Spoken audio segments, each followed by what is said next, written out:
Today, July 25th, and our readings Isaiah 43 to 45 and 1 Peter chapter 4. We're going to turn our attention to the New Testament, to 1 Peter chapter 4. He begins this way. It says, "Since therefore Christ suffered in the flesh, arm yourselves with the same way of thinking. For whoever has suffered in the flesh has ceased from sin, so as to live for the rest of the time in the flesh, no longer for human passions, but for the will of God. Time is past, suffices for doing what the Gentiles want to do." And verse 4, "With respect to this, they're surprised when you don't join them in the same flood of debauchery, and they malign you."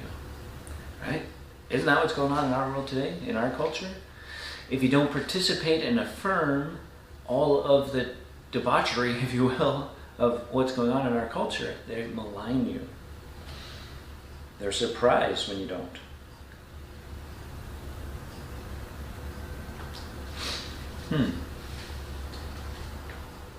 The end of all things is at hand.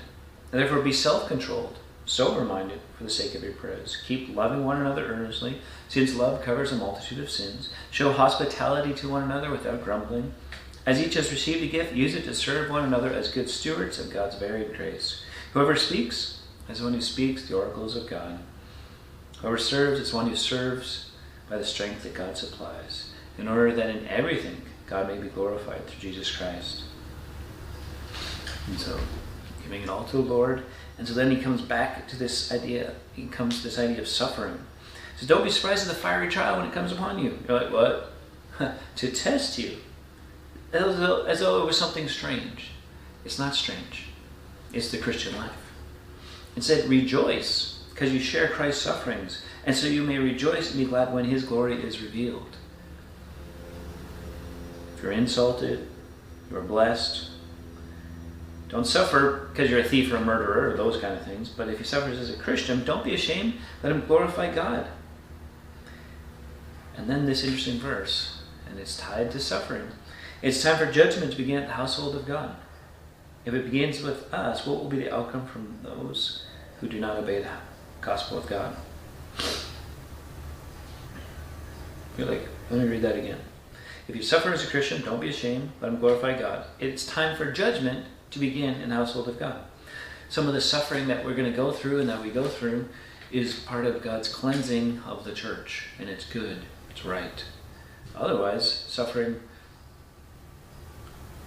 we're to look at it not as this evil thing necessarily, but as a means to accomplish something.